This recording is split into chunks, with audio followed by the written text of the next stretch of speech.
नमस्कार दोस्तों, स्वागत है आप सभी का हमारे YouTube चैनल झारखंड दृष्टि में।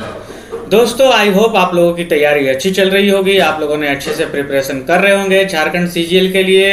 और हम लोगों ने झारखंड जीके के टेस्ट सीरीज को स्टार्ट किया था, जिसमें हम लोग महत्वपूर्ण झारखंड के 40 प्रश्न को देखने का प्रयास करेंगे।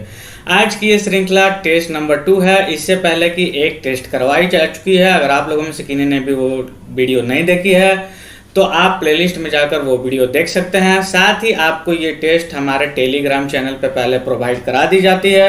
अगर आप लोगों में से किसी ने भी टेलीग्राम चैनल को ज्वाइन नहीं किया है तो झारखंड दृष्टि के नाम से हमारा टेलीग्राम है। आप टेलीग्राम जाकर वहाँ पे ज्वाइन कर ले और वहाँ आपको पहले प्रोवाइड करा दी जाती है और उसके बाद आप यहाँ पे आंसर मिला सकते हैं और आप देख सकते हैं कि आपके स्कोर 40 आउट ऑफ 40 होते हैं या 40 आउट ऑफ 30 प्लस हो पाते हैं या नहीं। ये सेट्स आपकी निकाली गई है डीएसपी की पाठशाला के द्वारा और शिवांगन पब्लिकेशन के सहयोग से, जिसमें आपके करंट अफेयर्स भी एडेड है एग्जामिनेशन की दृष्टि को देखते हुए। तो चलिए आज की ये श्रृंखला स्टार्ट करते हैं सेट की। उससे पहले बता दूं कि जो बच्चे इस चैनल पर नए हैं वो चैनल को सब्सक्राइब करके बेल आइकन को प्रेस कर ले ताकि आने वाली वीडियो की नोटिफिकेशन आपको मिलती रहे। साथ ही जब हमारी वीडियो नहीं आती है तो बहुत सारे कमेंट आने लगते हैं कि वीडियो क्यों नहीं आ रही है। तो जब तक वीडियो नहीं आती है, आपने जो भी पढ़ा है, आपने जो भी सब्जेक्टिव पढ़ा, आपने जो भी नोट्स बनाया है, तब तक आप उसे रिवाइज करेंगे, क्योंकि आपके एग्जाम में सीजीएल के केवल झारखंड नहीं पूछी जाएगी। उसके अलावा भी बहुत सारे टॉपिक्स हैं। साइंस है, जनरल स्टडीज है, मैथ है, रीजनिंग है, कंप्यूटर है, जीके है, करंट अफेयर है। तो आप इन सभी चीज़ों का रिवीजन करें, इन सभी चीज़ों को बार बार पढ़ते रहें। और टेस्ट आपके कुल 15 मॉडल सेट आएंगे, इसमें आपको इस महीने में सॉल्व कराने का प्रयास किया जाएगा। तो चलिए आज की वीडियो स्टार्ट करते हैं और बढ़ते हैं अपने पहले प्रश्न की ओर।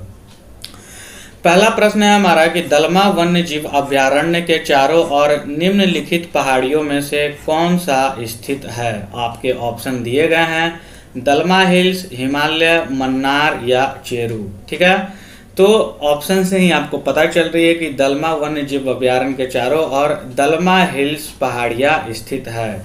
क्योंकि हिमालय आपको पता है कि हिमालय किधर स्थित है, नॉर्थ में स्थित है। मन्नार आपको पता होना चाहिए साउथ में स्थित है और चेरू तो होगा नहीं। इस हिसाब से दलमा हिल्स आपका सही उत्तर हो जाएगा। वहीं बात कर ले दलमा वन्य जीव अभ्यारण्य की, तो ये पूर्वी सिंहभूम के इलाके में स्थित है। आप लोग ध्यान में रखिएगा। और इसकी स्थापना जो है 1976 ईस्वी में की गई थी। ठीक है, चलिए प्रश्न संख्या 2 की ओर बढ़ते हैं। टिस्को को निम्नलिखित खानों में से किससे लौह अयस्क की आपूर्ति होती है। ठीक है, टिस्को को निम्नलिखित खानों में से ये सारे खान दी गई है। बाबू बुदन की पहाड़ी ये तो कर्नाटक में है, क्योझोर ये उड़ीसा में है, नोआ मुंडी ये आपके झारखंड में है और यही नोआ मुंडी से लौह अयस्क की खान प्राप्त होती है। ठीक है, आप लोग ध्यान में रखिएगा, नोआ मुंडी सिंहभूम क्षेत्र में आता है। ठीक है, और ये जो टिस्को है इसकी स्थापना हुई थी 1907 ईस्वी में। आप लोग ध्यान में रखिएगा, दोराब जी टाटा के द्वारा टिस्को की स्थापना कब की गई थी, 1907 ईस्वी में। और साथ में एक और पॉइंट बता दूं कि आपकी चूना पत्थर और डोलोमाइट की प्राप्ति ये टिस्को को होती है कहाँ से, तो ये होती है उड़ीसा से। आप लोग ध्यान में रखिएगा। ठीक है, चूना पत्थर और डोलोमाइट की प्राप्ति इसको उड़ीसा से होती है और पानी की प्राप्ति इसको होती है स्वर्ण रेखा और खरकई नदी से। ठीक है, स्वर्ण रेखा और खरकई नदी से इसे पानी की प्राप्ति होती है और इसी के संगम पे बसा है आपका टिस्को।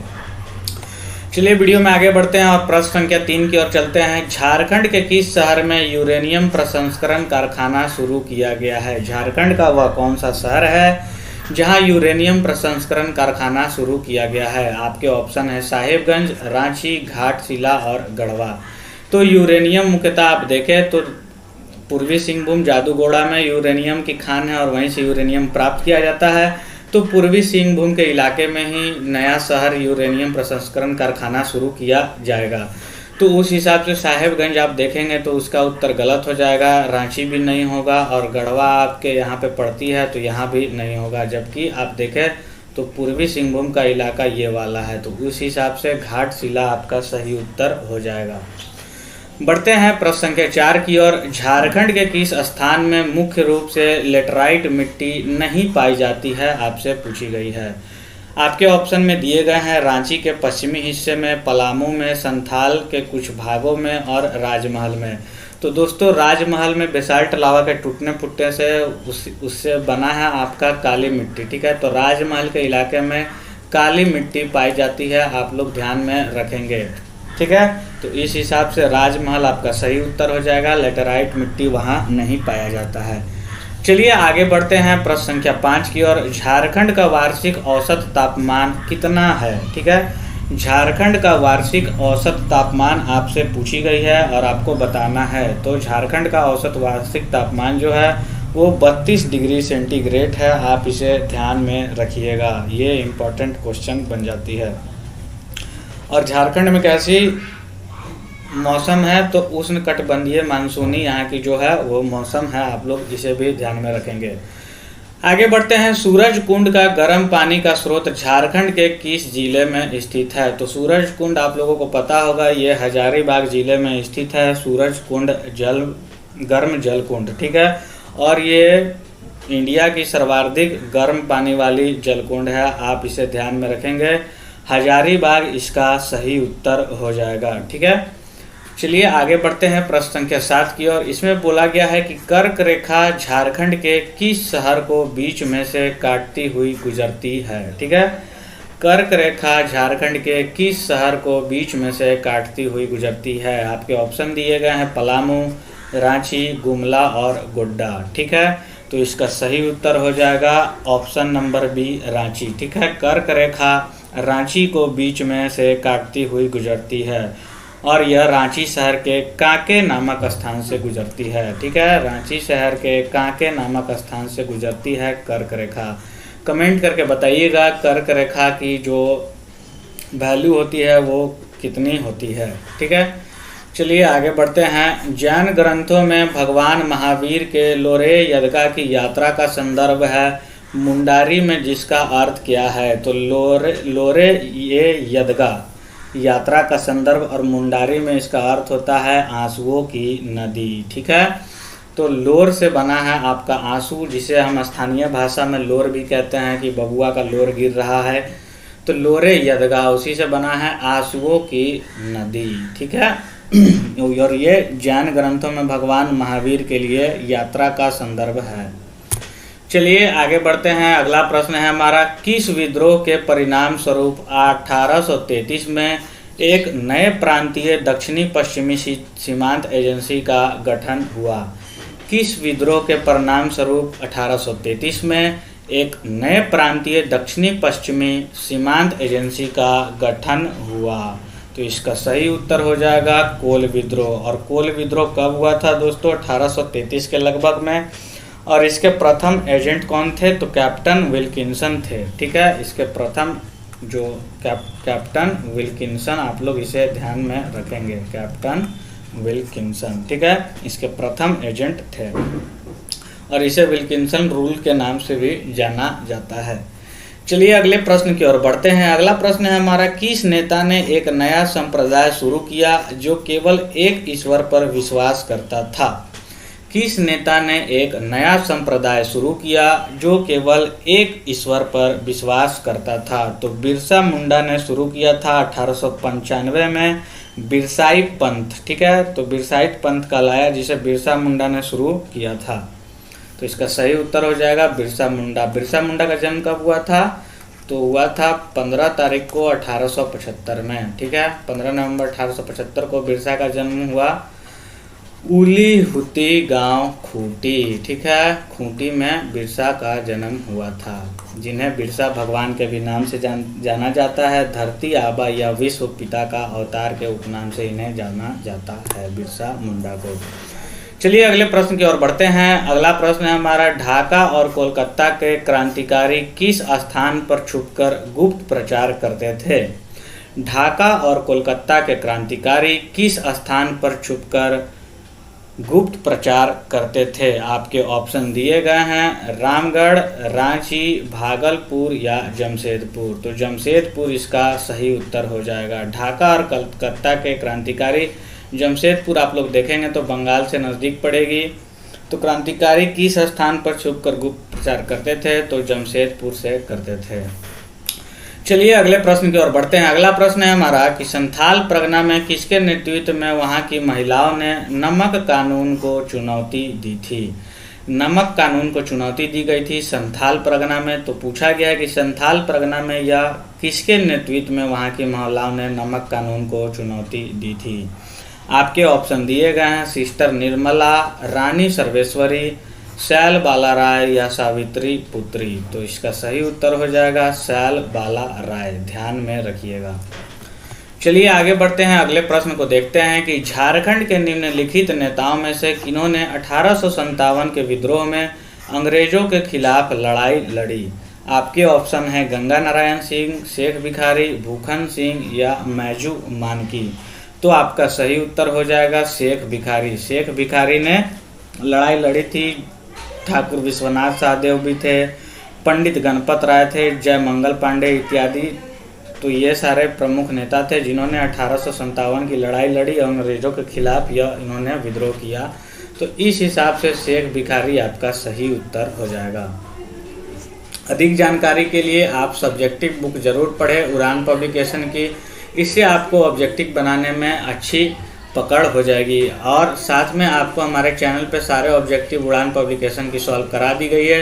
अगर आप लोगों ने वो सॉल्व कर ली होगी तो आपको ये सेट्स सॉल्व करने में आसानी महसूस हो रही होगी। चलिए आगे बढ़ते हैं, अगला प्रश्न को लेते हैं। किस वर्ष आदिवासी नामक पत्रिका का प्रकाशन शुरू किया गया था।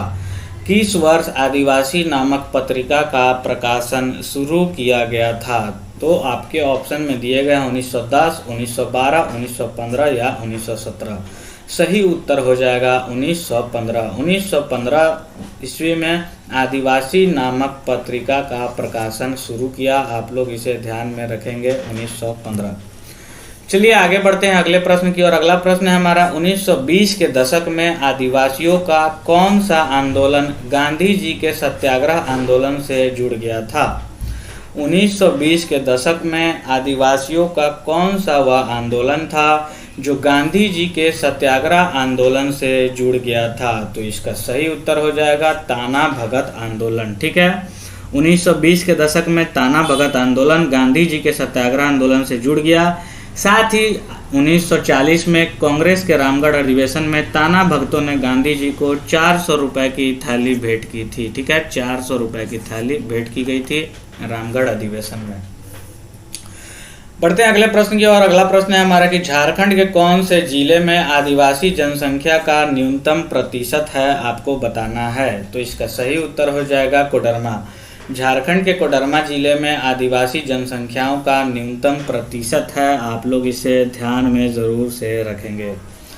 चलिए आगे बढ़ते हैं, अगला प्रश्न है हमारा निम्नलिखित में से किस नृत्य को युद्ध नृत्य की संज्ञा दी गई है। यहाँ कुछ आपके नृत्य के नाम दिए गए हैं और इसमें से पूछा गया है कि किस नृत्य को युद्ध नृत्य की संज्ञा दी गई है। तो ये आपके आर्ट एंड कल्चर से ली गई है। तो अभी मैंने चैनल पे आर्ट एंड कल्चर की वीडियो नहीं डाली है, लेकिन मैं कोशिश करूँगा कि आर्ट एंड कल्चर, संस्कृति और सभ्यता की वीडियो आपकी इसमें डाल दी जाएगी, ताकि आने वाले जो भी सेट होंगे आप उनके प्रश्नों को ईजिली सॉल्व कर पाए। तो इसका सही उत्तर हो जाएगा दोस्तों पाइका। पाइका नृत्य झारखंड की लोकप्रिय नृत्य है और युद्ध नृत्य की संज्ञा इसे दी गई है। डोमकच की बात करें तो डोमकच जो है वो आपके शादी विवाह में डमकच नृत्य होती है। चलिए आगे बढ़ते हैं, अगला प्रश्न है हमारा कि संथालों का सर्वोच्च देवता कौन है। संथालों का सर्वोच्च देवता कौन है। तो संथालों का सर्वोच्च देवता है सिंहबोंगा। ठीक है, सिंहबोंगा आपका सही उत्तर हो जाएगा। बहुत सारे लोगों को इसका सही उत्तर पता होगा, तो सिंहबोंगा इसका सही उत्तर हो जाएगा। चलिए आगे बढ़ते हैं अगले प्रश्न की ओर। अगला प्रश्न है हमारा कि निम्न में से किसे खड़िया जनजाति का मूल स्थान माना जाता है। निम्नलिखित में से किसे खड़िया जनजाति का मूल स्थान माना जाता है। तो रोहतासगढ़ इसका सही उत्तर हो जाएगा। खड़िया जनजाति 3 शाखाओं पहाड़ी खड़िया, दूध खड़िया तथा डेलकी खड़िया में विभक्त है। आप लोग इसे ध्यान में रखेंगे और रोहतासगढ़ को खड़िया जनजाति का मूल स्थान माना जाता है। ठीक है, चलिए आगे बढ़ते हैं प्रश्न संख्या 130 की ओर। निम्न में से कौन सा नृत्य जन्मोत्सव के अवसर पर किया जाता है। जन्म के उत्सव पर कौन सा नृत्य किया जाता है, आपसे पूछी गई है। ऑप्शन में है नचनी नृत्य, कठघोड़वा नृत्य, झिमिया नृत्य या फिर पवड़िया नृत्य। तो इसका सही उत्तर हो जाएगा पवड़िया नृत्य। पवड़िया नृत्य जो है वो जन्मोत्सव के अवसर पर किया जाता है, तो इसका सही उत्तर हो जाएगा पवड़िया नृत्य। चलिए अगले प्रश्न की ओर बढ़ते हैं। अगला प्रश्न है हमारा, कीर्तनिया लोकनाट्य का संबंध किस देवता से है। कीर्तनिया लोकनाट्य का संबंध किस देवता से है। तो कीर्तनिया लोकनाट्य का संबंध जो है वो श्री कृष्ण भगवान से है, आप लोग ध्यान में रखेंगे कीर्तनिया लोकनाट्य। आगे बढ़ते हैं। अगला प्रश्न है हमारा कि गांधी मेला एवं राम रेखा धाम मेला का आयोजन किस जिले में किया जाता है। गांधी मेला एवं राम रेखा धाम मेला का आयोजन किस जिले में किया जाता है। तो इसका सही उत्तर हो जाएगा सिमडेगा। ठीक है, गांधी मेला एवं राम रेखा मेला का आयोजन सिमडेगा जिले में किया जाता है, आप लोग इसे ध्यान में रखेंगे। चलिए आगे बढ़ते हैं अगले प्रश्न की ओर। अगला प्रश्न है हमारा कि निम्नलिखित कौन से त्योहारों के दौरान जनजातीय महिलाएं पूरे दिन पुरुष के कपड़े पहनकर पशुओं का शिकार करती है। बहुत इंटरेस्टिंग क्वेश्चन है कि निम्नलिखित कौन से त्योहारों के दौरान जनजातीय महिलाएं पूरे दिन पुरुष के कपड़े पहनकर पशुओं का शिकार करती है। इससे पहले क्या आपको पता था, कमेंट करके ज़रूर बताएंगे। तो इसका सही उत्तर हो जाएगा मुक्का सिंद्रा। मुक्का सिंद्रा एक त्यौहार है जिसके दौरान जनजातीय जो महिलाएं होती है वो पूरे दिन जो है वो पुरुष के कपड़े पहनकर पशुओं का शिकार करती है। चलिए आगे बढ़ते हैं अगले प्रश्न की ओर। अगला प्रश्न है हमारा कि संथाली भाषा को संविधान की 8वीं अनुसूची में कब शामिल किया गया था। संथाली भाषा को 8वीं अनुसूची में कब शामिल किया गया था। तो इसका सही उत्तर हो जाएगा 2003 में। ठीक है, 2003। और किस संविधान संशोधन से अगर आपसे पूछा जाए तो आप लोग ध्यान में रखेंगे 92वें संविधान संशोधन। ठीक है, 92वां संविधान संशोधन के द्वारा 2003 में संथाली को 8वीं अनुसूची में शामिल किया गया था। चलिए आगे बढ़ते हैं। अगला प्रश्न है हमारा कि मुंडारी प्राइमर के लेखक कौन हैं। तो ये आपसे लेखक से क्वेश्चन पूछी गई है। पिछले सीजीएल में भी 3-4 प्रश्न आपके लेखक से देखे गए थे। तो मुंडारी प्राइमर के लेखक कौन हैं आपसे पूछी गई है। तो इसका सही उत्तर हो जाएगा जेसी व्हिटली मुंडारी प्राइमर के लेखक हैं। ठीक है, आप लोग इसे ध्यान में रखेंगे। चलिए आगे बढ़ते हैं। अगला प्रश्न है हमारा, एक कहानीकार, उपन्यासकार, हास्यकार तथा नाटककार के रूप में महत्वपूर्ण स्थान रखने वाले राधा कृष्ण का जन्म कब हुआ। तो राधा कृष्ण कौन थे। वो एक कहानीकार थे, उपन्यासकार थे, हास्य व्यंग्यकार तथा नाटककार थे।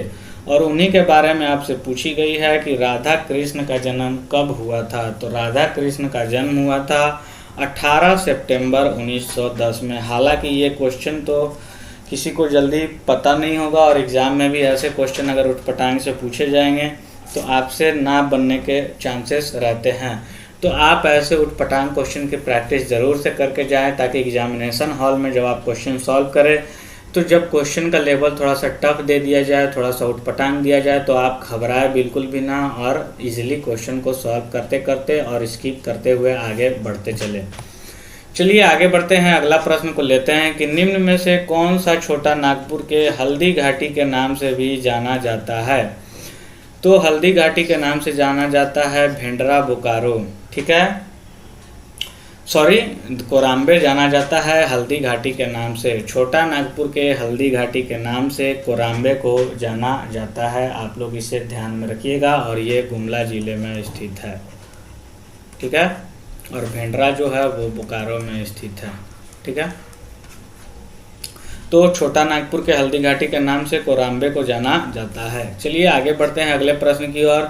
निम्नलिखित जिलों में से कौन से जिले में देवर घाटी स्थित है। ठीक है, देवर घाटी कौन से जिले में स्थित है। तो देवर घाटी जो है वो कोडरमा जिले में स्थित है और यह कोडरमा जिले का सबसे ऊंचा स्थान है जिसकी ऊंचाई लगभग 677 मीटर है। कोडरमा जिले का सबसे ऊंचाई स्थान है ये देवर घाटी। ठीक है, ध्यान में आप लोग रखिएगा। अगला प्रश्न है हमारा, राजरप्पा मंदिर या फिर राजरप्पा रामगढ़ में किस देवी की मंदिर है? तो छिन्नमस्तिका देवी की मंदिर है राजरप्पा रामगढ़ में। इसका आंसर आप लोग सभी को पता होगा और ये देश के 51 शक्तिपीठों में से एक है।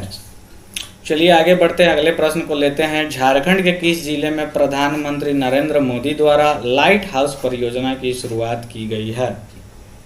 ठीक है, तो ये रांची में की गई है नरेंद्र मोदी के द्वारा लाइट हाउस परियोजना की शुरुआत। ठीक है, लाइट हाउस परियोजना।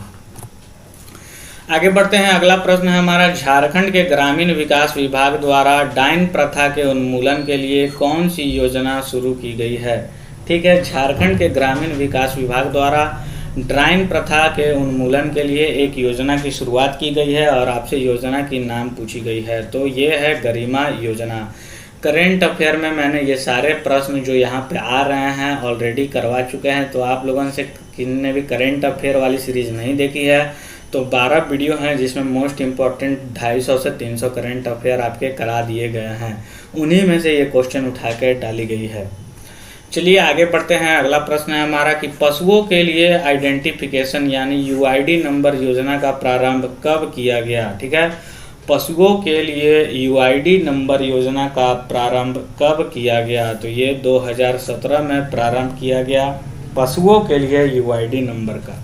ठीक है, आगे बढ़ते हैं, अगला प्रश्न है हमारा कि ओलंपिक 1928 में भारतीय हॉकी टीम के कप्तान जयपाल सिंह ने भारत के लिए पहली बार कौन सा पदक जीता था? तो पहली बार ही इन्होंने स्वर्ण पदक को जीत लिया था। ओलंपिक 1928 में भारतीय हॉकी टीम के कप्तान रह चुके जयपाल सिंह ने। ठीक है, तो आपको ये पता होना चाहिए। आपको कमेंट करके ये बताना है कि 1928 की ओलंपिक कहाँ खेली गई थी। ठीक है, चलिए आगे बढ़ते हैं, अगला प्रश्न है हमारा कि तिलका आंदोलन का नेतृत्व किसने किया? ठीक है, तिलका आंदोलन का नेतृत्व किसने किया? तो इसका नेतृत्व किया था तिलका मांझी ने, जिन्हें जबरा पहाड़िया के नाम से भी जाना जाता है, तिलका मांझी। तो तिलका आंदोलन का नेतृत्व किसने किया दोस्तों? तिलका मांझी ने किया था। तो ये आपके प्रमुख व्यक्तित्व से पूछे गए हैं, तो आप प्रमुख व्यक्तित्व को अच्छे से सब्जेक्टिव से आप पढ़ लेंगे। चलिए आगे बढ़ते हैं, अगला प्रश्न है हमारा कि ताना भगत आंदोलन के प्रणेता जतरा भगत का जन्म कब हुआ था? ताना भगत आंदोलन के प्रणेता जतरा भगत का जन्म कब हुआ था? तो इनका जन्म हुआ था दोस्तों 2 अक्टूबर 1888 ईस्वी में गुमला जिले के बिष्णुपुर प्रखंड में। ठीक है, गुमला जिले के बिष्णुपुर प्रखंड में ताना भगत का जन्म हुआ था। कब हुआ था? 2 अक्टूबर 1888 ईस्वी को। ठीक है, तो ये सारे नाम आपके बहुत इंपॉर्टेंट है, तो इनसे सारे जितने भी आपके प्रश्न बनते हैं तो आप सब्जेक्टिव के माध्यम से सॉल्व करने का प्रयास करें, क्योंकि अगर मैं ये वीडियो बनाऊंगा, अगर इसमें समझाऊंगा तो वीडियो काफ़ी लंबी हो जाएगी, क्योंकि 40 प्रश्न आपको सॉल्व इसमें से करवाने हैं। फिर बहुत सारे बच्चे वीडियो को देखेंगे नहीं, स्किप कर देंगे।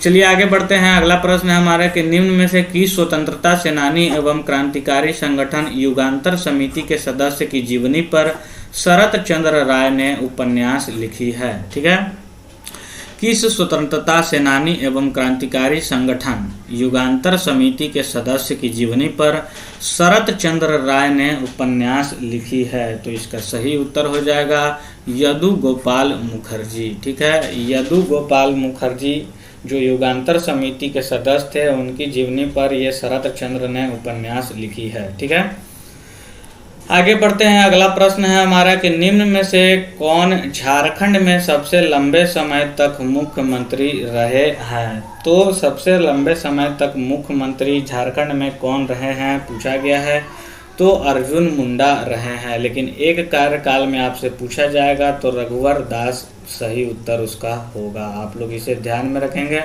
एक कार्यकाल में रघुवर दास और सर्वाधिक लंबे समय तक पूछा जाएगा तो अर्जुन मुंडा इसका सही उत्तर हो जाएगा। दोनों 3-3 बार मुख्यमंत्री रह चुके हैं। अगला प्रश्न है हमारा शिबू सोरेन और अर्जुन मुंडा। अगला प्रश्न है हमारा झारखंड एक खाली जगह विधायकीय राज्य है। झारखंड कैसा है दोस्तों? तो एकल सदनीय विधायिका है, यहाँ विधानसभा है, विधान परिषद नहीं है। ठीक है, तो आप लोग इसे ध्यान में रखेंगे। झारखंड कैसा है? तो एक सदनीय विधायकीय राज्य है। और कितने विधानसभा सीट हैं? 81 + 1। ठीक है, आप लोग ध्यान में रखिएगा। चलिए आगे बढ़ते हैं अगले प्रश्न की ओर। अगला प्रश्न है हमारा कि झारखंड आर्थिक सर्वेक्षण के अनुसार वित्त वर्ष 2021-22 में वर्ष 2020-21 के जीएसडीपी की तुलना के कितने प्रतिशत की वृद्धि का अनुमान लगाया गया है? तो आर्थिक सर्वेक्षण से ये उठाई गई है और ये करंट अफेयर की प्रश्न है कि झारखंड आर्थिक सर्वेक्षण के अनुसार वित्त वर्ष 2021-22 में वर्ष 2020-21 के जीएसडीपी की तुलना में कितने प्रतिशत की वृद्धि का अनुमान लगाया गया है? तो इसका सही उत्तर हो जाएगा 8.8% की वृद्धि का अनुमान लगाया गया है। चलिए इस सेट के लास्ट प्रश्न की ओर चलते हैं और लास्ट प्रश्न को देखने से पहले बता दूं कि अगर आप हमारे चैनल पर नए हैं तो चैनल को सब्सक्राइब करें और वीडियो पसंद आती है तो वीडियो को लाइक ज़रूर करें, क्योंकि आप वीडियो देखते तो हैं, वीडियो को लाइक नहीं करते हैं, इसलिए भी कारण है कि वीडियो हमारी लेट से आती है। तो आप जितने सारे वीडियो देख रहे हैं उन सभी से रिक्वेस्ट है कि वीडियो को लाइक ज़रूर कर दें। तो चलिए देखते हैं लास्ट प्रश्न। आईपीएल 2022 के नीलामी झारखंड के खिलाड़ी एवं आईपीएल टीम का कौन सा संयोजन सही नहीं है? ठीक है, तो मिलान करने के लिए दिया गया और पूछा गया है कि कौन सा सही नहीं है। ठीक है, ईशान किशन मुंबई इंडियंस यह सही है, शहबाज नदीम लखनऊ सुपर जॉइंट्स यह भी सही है, Varun Aaron Chennai super king ये गलत है और अनुकूल राय कोलकाता नाइट राइडर्स ये सही है। ठीक है, और वरुण एरोन जो है वो गुजरात जॉइंट्स हैं और अनुकूल रॉय जो है वो केकेआर ने अपनी टीम में शामिल किया है इन्हें, अनुकूल रॉय को। ठीक है, तो वरुण एरोन गुजरात जॉइंट्स हो जाएगा इसका सही उत्तर। तो इस हिसाब से वरुण एरोन सही उत्तर हो जाएगा क्योंकि ये गलत है और यहाँ पे पूछा भी गया कौन सा सही नहीं है। तो दोस्तों वीडियो कैसा लगा कमेंट करके ज़रूर बताएं। आज की वीडियो यहीं पे समाप्त होती है। अगर आपकी कोई क्वेरी है तो कमेंट बॉक्स में पूछ सकते हैं, मैं उसका रिप्लाई देने का कोशिश करूँगा। मिलता हूँ फिर ऐसे टेस्ट सीरीज के साथ, तब तक के लिए थैंक यू, धन्यवाद, बाय बाय, टेक केयर।